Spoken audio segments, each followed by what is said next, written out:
You're about to watch a video that's an excerpt of one of my online courses, free sample if you will. If you enjoy it, please get in touch, dan@brojo.org, and let me know what you think. Today in this video, we're going to figure out what type of nice guy or people pleaser you are.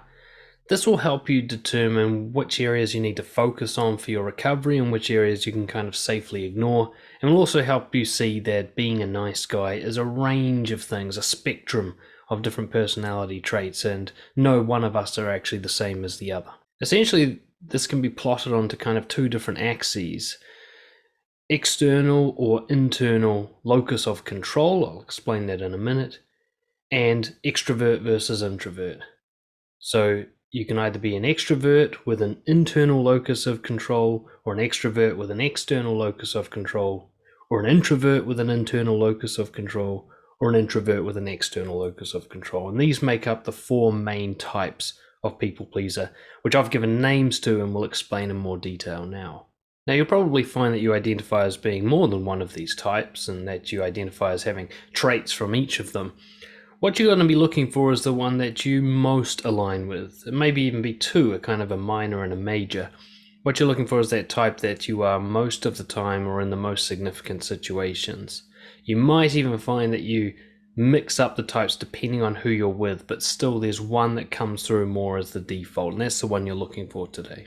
When I say locus of control, what I mean is where you think the control in your life is located. Okay, if you have an internal locus of control, you believe that you control everything. And if you have an external locus of control, you believe everything is controlled by something outside of you. You're like a victim to it. And that makes a difference as to what type of nice guy you're going to be. So the first type is what we call the performer.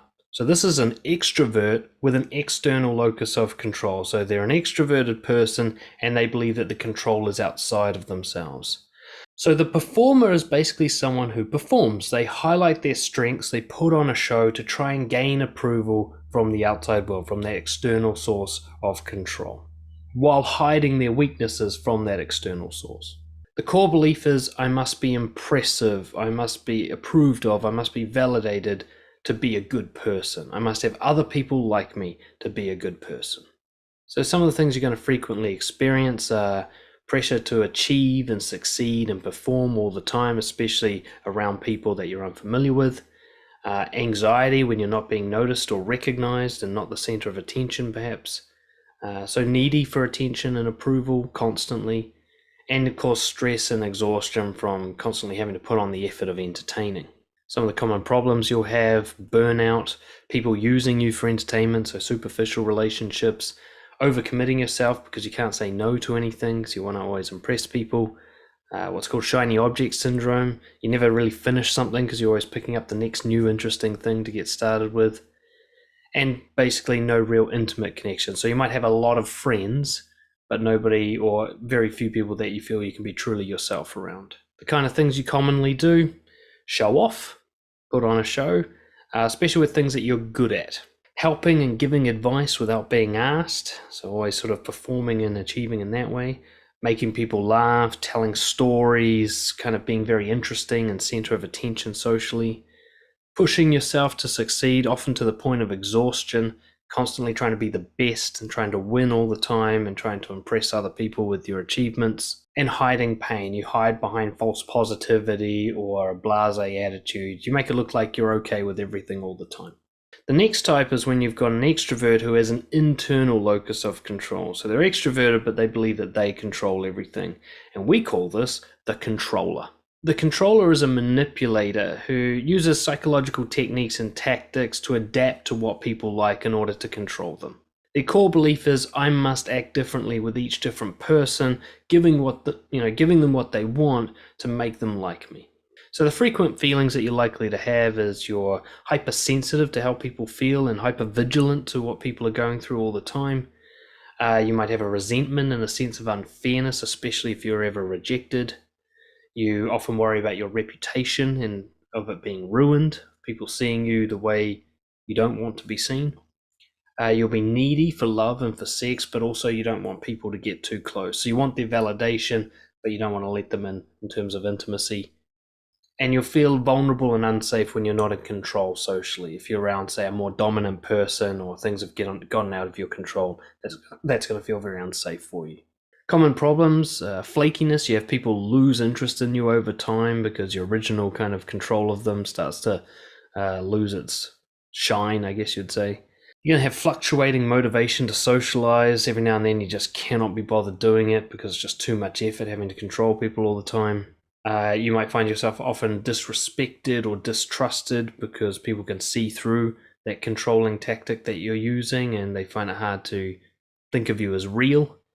And you may have a sex addiction or other addictions where you try to control your feelings with behavior. Classic actions of a controller, getting into the whole pickup artist industry, like learning to control how people feel about you, especially attraction, and trying to sleep around as much as possible, trying to get validation through sex. Indirect displays of attraction or emotion. So you might tell someone that you like their dress, and that's the way of telling them that you're attracted to them. Or you might tell someone that you disagree with their idea, and that's actually your way of telling them that you don't like them. That kind of thing, these indirect displays of emotion. Chameleon effect, changing who you are depending on who you're around. So constantly adjusting to your audience. Imitating the person you're with. So taking on their sort of vocal characteristics, the way they speak, what they're into, kind of molding to fit them, like you're almost like their brother. Passive aggressive techniques to get people to do what you want, like sulking. And occasional tantrums and anger, kind of explosions that seem to come out of nowhere. Now we're going to move on to the introverts, the two types of introverts. And the first is what we call the wallflower. And this is an introvert who has an external locus of control. So their core belief is, I must avoid disapproval, and I do that by avoiding being noticed at all. The less you're noticed, the less likely you are to get disapproved of.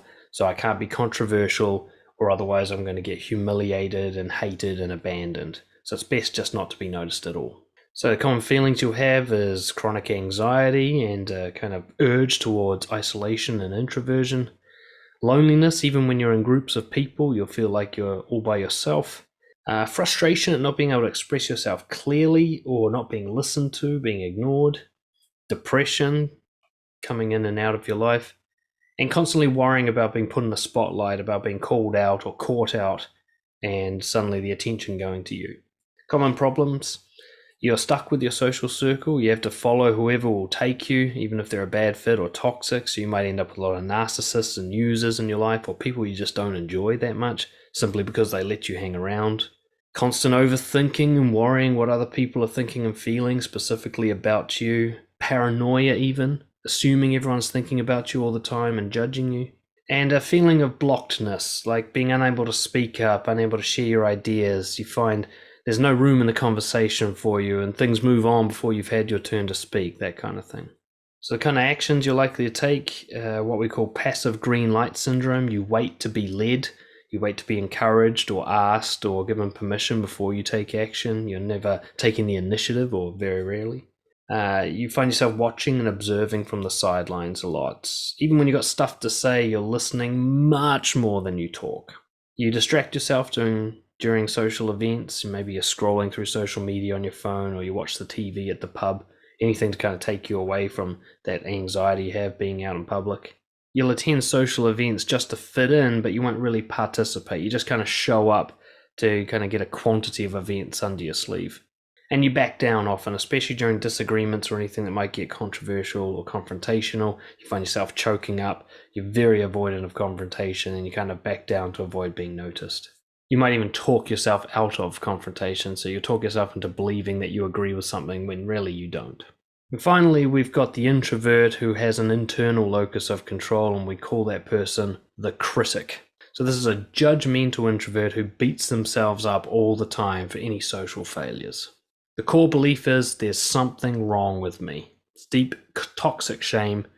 I'm incomplete. I'm probably unlovable. I'm broken. So frequent feelings, self-loathing and constant not good enough thinking. Confusion about why life is so hard and so seemingly unfair. Hopelessness and powerlessness. Just like a person in a wheelchair might feel about the need to walk. Loneliness when alone. And deep sadness and a sense of unfairness, like you've been dealt a unfair deal, like you've been given a bad hand or a disadvantage in life. Common problems, chronic depression and even suicidality, having no social life, having to invite yourself to things and cling to others, being left alone if you don't, unable to take compliments and receive any praise from other people, and find it hard to believe that other people could like you. And you're just trapped inside your head, obsessive, compulsive, negative thinking and feeling all the time, like you're in your own little universe, just constantly arguing with yourself. Kind of actions, often avoidant actions. You avoid social situations, you excuse yourself from invitations and opportunities, and kind of push away anything that might come close. You might have compulsive behaviors, video games, porn, anything that's isolating and addictive, anything that keeps you away from everybody, but also keeps you out of your head and numbs you. Struggling to be present in social situations, really just stuck in mind reading and overthinking, guessing and assuming what other people are thinking rather than actually paying attention to what's really being said. Judgmental of others, as judgmental as you are of yourself. Constantly assessing everyone and comparing them to you if they're better or worse than you and how. And just brooding, daydreaming, fantasizing, just getting lost in your thoughts all the time, finding it very hard to be in the real world. So as you go through this, just have a think about what type you are and what that might mean for your recovery. What are the key things you're going to have to focus on? As you go through the rest of this course, some of the things will apply to you and some of them won't. And if you look at what type you are, you'll be able to clearly identify which ones you need to focus on. You might even be able to see the strengths that some of the other types have that you're lacking, and maybe that's going to give you some indication as to where you should go next. Thank you for showing an interest in the Nice Guy Brotherhood, a group coaching community program for nice guys and people pleasers who want to become more confident and assertive to do better in their relationships and their careers. This is also for any man who wants to become more masculine, more bold, more honest, and more authentic. So in this program, we focus in on a lot of the people pleaser and approval seeking tendencies that hold men back from achieving full self-confidence and healthy relationships. Things like avoiding conflict, trying to fix other people's emotions, molding yourself to other people's preferences, failing to stand up for yourself, not going for what you really want, and not knowing who you really are. The goal, through the support of myself and the other members of the community, is to help you build the backbone to stand up for yourself, to stop caring what other people think of you, to stop getting lost in your thoughts and your feelings, and learn how to act decisively based on your own set of core values rather than what everybody else wants you to do. So we're looking to replace things like conflict avoidance and procrastination and trying to please others with going for what you really want based on who you really are. So we address all these issues through a number of methods. Firstly, we get together each week for a group session. Now, part of that is what's called hot seat coaching, which is somebody gets on the mic with me and we do a coaching session in front of the others, and everybody gives their feedback and support, and we can deal with specific issues that's coming up for that person in their life in relation to building confidence and overcoming nice guy syndrome. We also have group discussions during these calls. We share links and resources, feedback, questions, and everything we can do to support each other's growth.